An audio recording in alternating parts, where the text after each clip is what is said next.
Hello everyone, my name is Elias Jika and I'm working with the International Accountability Project. The International Accountability Project was invited to the People's Forum to make a presentation on the early warning system, but unfortunately due to some challenges that we faced in preparing to travel, we were unable to make it to the conference.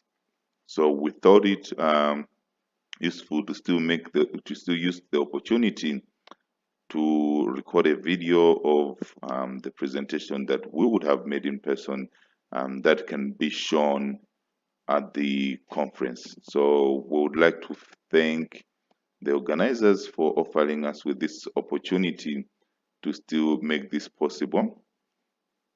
The International Accountability Project is an international organization that is registered in the USA, but we are working worldwide. We have different 4 programmatic areas, whose one of them is this one, the Early Warning System Initiative. The Early Warning System basically ensures that communities and local organizations that are supporting them have verified information about development projects that are coming to their communities so that they can readily and make informed decisions and respond to the project if need be. Allow me to give you a bit of background into the Early Warning System Initiative. In development projects, we find that there are 3 main parties that are involved, and these are the communities who are, affected by the communities, who are affected by the project, whose projects are coming into their area, the national government or private actors who are the project implementers, and development finance institutions who provide financing to the projects. And each of these actors or parties has their own agendas, and we find that communities, they want development priorities, they want development priorities to improve their lives. They basically do not want bad development.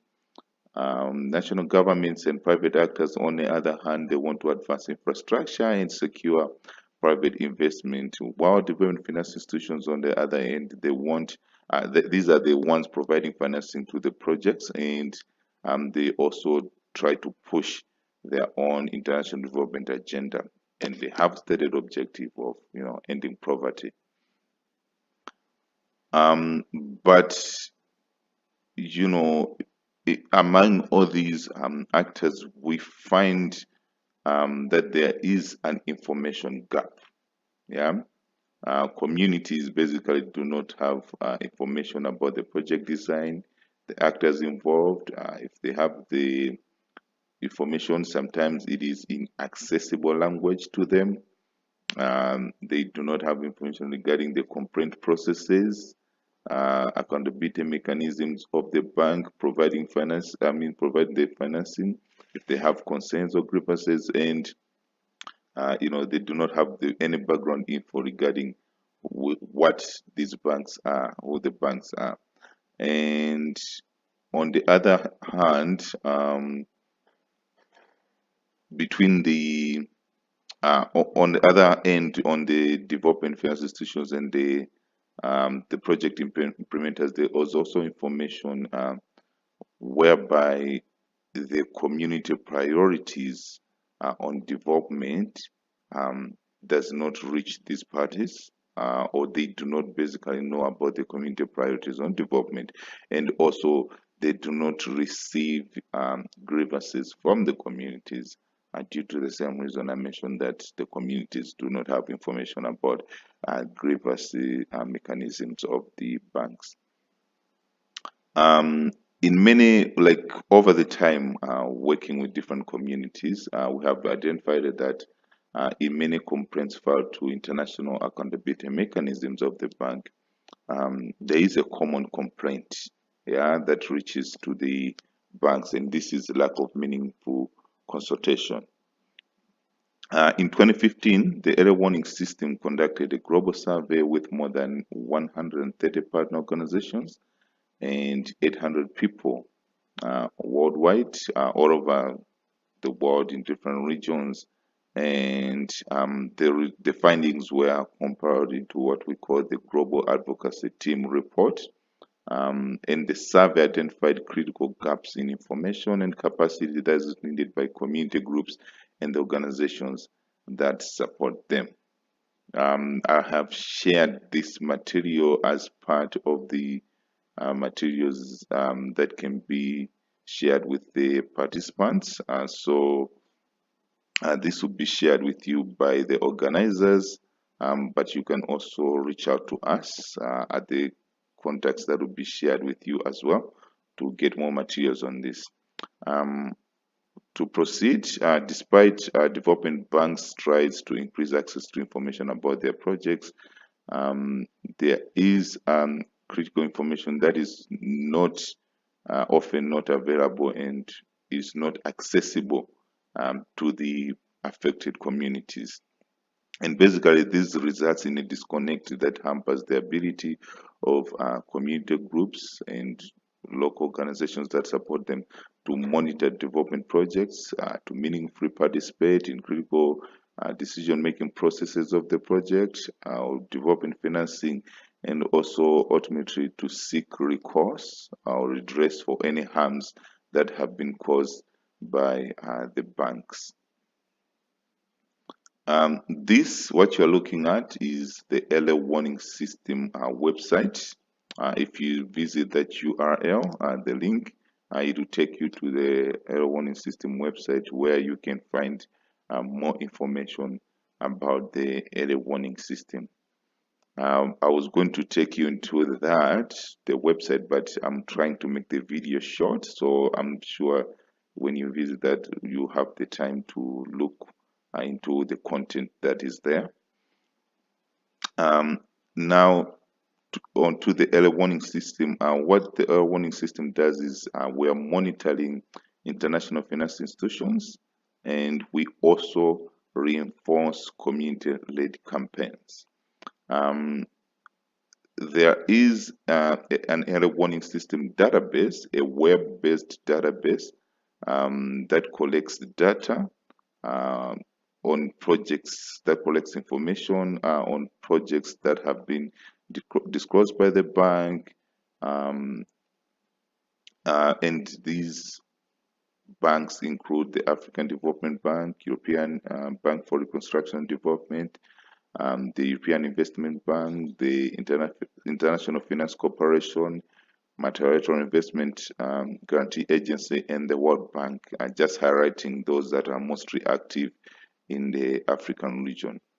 And with this advanced information, we can inform communities and increase their advocacy leverage, as well as anticipate where human and environmental rights violations occur. That basically informs our interventions in the regions that we are working in.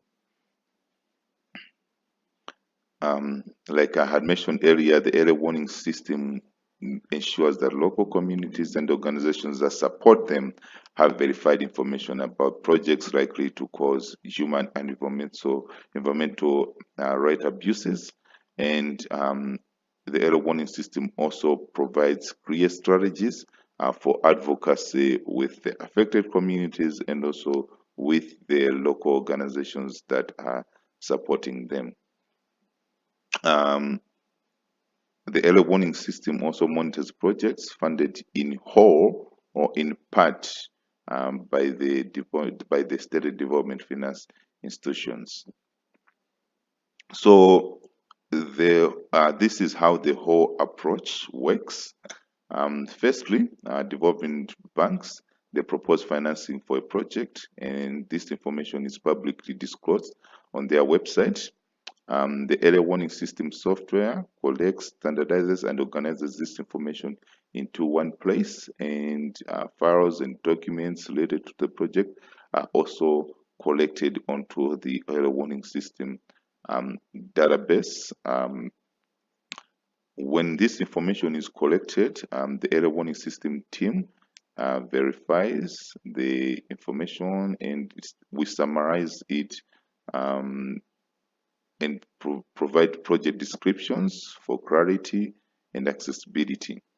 A project summary, or what we call a snapshot, is published onto the early warning system database that can be accessed by the public.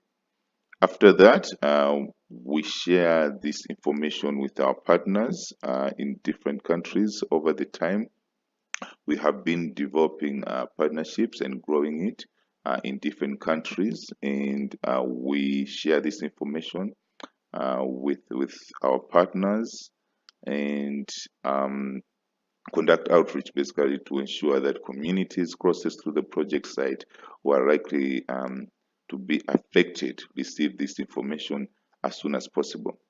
And again, this information is also available on the early warning system database itself.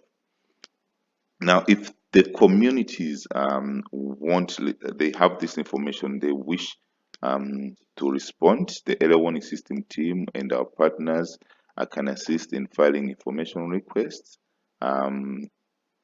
Basically, this is a request to the bank if the communities that feel like the information that they have regarding the project is not sufficient to them. In some instances, we prepare human and environmental rights risk analysis, basically where we look at the project documents provided by the bank and do analysis to understand how the communities are affected by the project. This analysis is published to the early warning system database and also shared back with the community and any relevant partners. And after that, the community response collective, which is basically the early warning system team, and our partners can support the communities through various methods of community organizing, campaign strategy, and also by conducting community-led research, basically whose findings can be used for, evidence-based advocacy with the stakeholders relevant, the project implementers, the government, or the bank itself. Our partners can also add relevant news, reports, campaign information to the project summaries by sharing these materials with the early warning system team. That's us ourselves at the International Counterfeiter Project. And after that, the advocacy can now be done, whereby the early warning system team, we support the communities and their local partners to amplify their demands, their priorities, concerns, and can conduct advocacy with specific governments, development banks, companies, and investors, basically to influence the project plans according to the demands of the communities, of the affected communities. The early warning system also provides trends into project financing, whereby data from the early warning system database and from the community-led research that we do conduct uncovers trends in policy and practice of development. And these trends can be provided by geography, sector, and development finance institution, or private company. One that shares with you a project snapshot. So on the left, you see that is project description, whereby it's a summary of the project itself in an accessible language, easy language to understand by the communities. Below that is investment and description about that is being provided by the bank, and below that is information regarding private actors that are involved in the project and the roles that they are playing. Below that is contact information and accountability mechanism of the bank providing the financing. So sometimes the bank, they do not disclose this information, and that's why this says contact information was not provided at the time of disclosure. and this is information regarding accountability mechanism, independent accountability mechanism of the bank. On the right is some quick facts, about where the project is being implemented, the banks involved, project status at the time of disclosure, bank risk rating, the board date, who the borrower is, and so on. Below that is project documents, which I mentioned that they are collected on the early warning system database. These documents are permanently kept on the database itself, such that if the bank removes or deletes this information from the website, it is still kept on the early warning system database. Sometimes there's more than one related project, and those are links, and you linked together, and you can find them. You can click this, and it take you into the other project. This is project source is original disclosure at the bank's website itself. So if you click that, it will take you to the bank's website where you can access more of that information. These two are for sharing for Twitter and on Facebook, where you click that and you can share with other colleagues that are on those social media networks. This one is for downloading the snapshot, as you see here, into a PDF that you can use offline. And this button is for contacting us. So you may contact us if you wish to know more about the project, or if you have more information that you wish to be added to this project snapshot. And I also mentioned earlier that we do share, we do conduct risk analysis of the project, and I'll share that with you using a different project that we had done that for.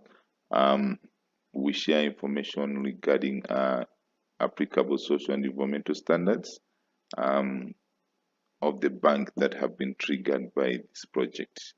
So for example, this one had triggered, this was the World Bank project, and it had triggered environmental assessment, natural habitats, involuntary resettlement, safety of dams, and project on international waterways.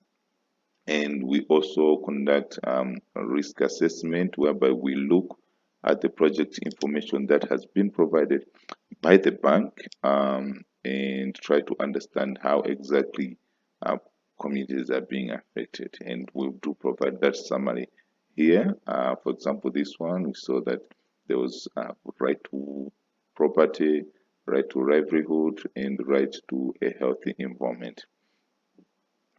Sometimes there are campaigns conducted on the project, and we should be able to see that campaign documents on the right here. Surprising that this one doesn't have that, but we should be able to see all the campaigns that have been conducted on the project. And basically, with all this information, we are trying to fill in this gap, information gap, between the affected communities and those who are providing financing, basically to so that firstly communities can get information, project information, and make informed decisions if they want to respond and influence the design of the project, and also reaching out to the bank with grievances of the communities and also their own development priorities. So like I mentioned, this also just highlights what I was mentioning earlier. We draft analysis in collaboration with our partners. Analysis is published on the early warning system website, and you can subscribe to receive individual outreach on the early warning system projects themselves. So if you visit the website, you'll be able to do that. And this is community outreach meetings, you know, that our local partners conduct with project affected communities. They can conduct a workshop on development finance and strategy, and we also conduct workshop on accountability to basically teach communities about accountability mechanisms of the bank.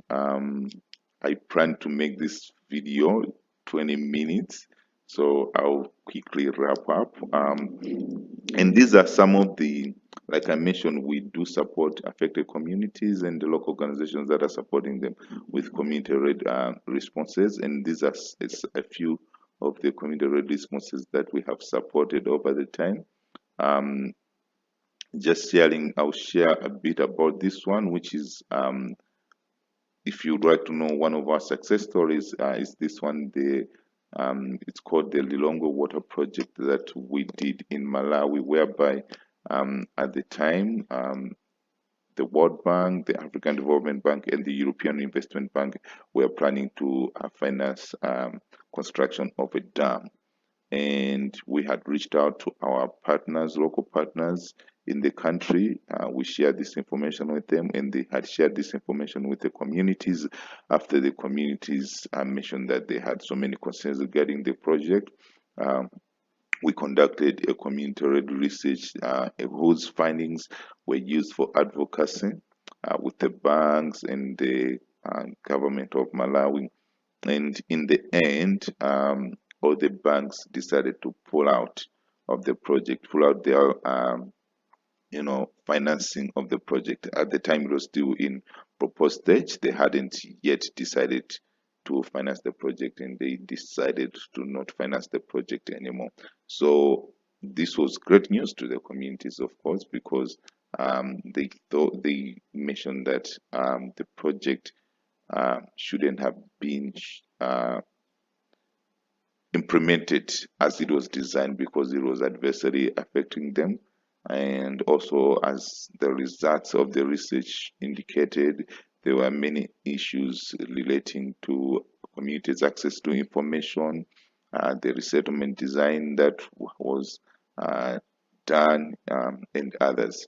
So that's just one of them. And currently, we are also supporting a community-led response in Kenya, whereby a private company there is planning to construct a geothermal power plant, and the communities also have grievances. We last year in 2018 we conducted a community-led research with our local partner in Kenya, and the results indicated issues to do with communities' access to information,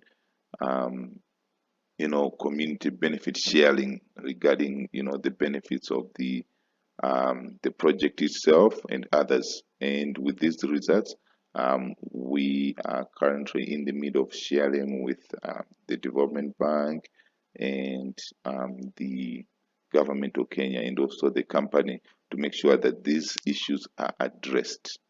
And so something I'm not sure if I mentioned, but all these interventions and sharing of project information and conducting community-led research and supporting communities to respond to projects, we try to do this ideally before financing has been approved by the bank, so that the bank can also influence the project implementers to address those issues before project implementation starts. So there are many ways that you can collaborate with the early warning system.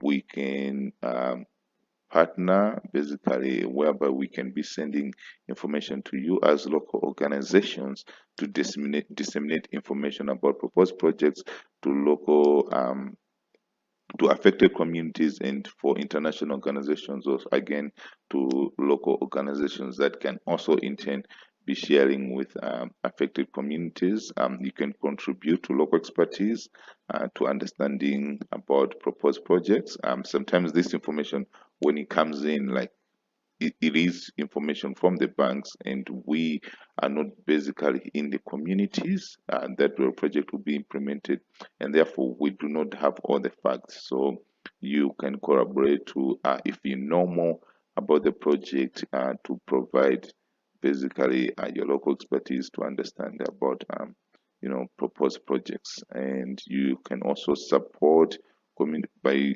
conducting community-led response, community-led research and collection of data, coordinate outreach and advocacy with the local communities. We are also partnering with different organizations to whereby they can support in publishing the snapshots, like I mentioned, and also sharing with this project information with other local organizations and local communities. And you can also share community-led tactics with other communities. So there are communities that have encountered such kind of human rights abuses from different companies, and they wish to share their success stories, like I'm sure you have done at this conference. And we can also use the early warning system as a platform for sharing more on that.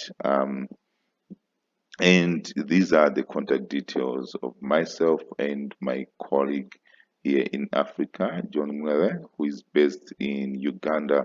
Myself, I'm based in Malawi. Like, if you wish to contact us, please use those contact details, and we'll be able to answer any questions you may have, or if you wish to partner or collaborate in one of the ways mentioned, we can do that.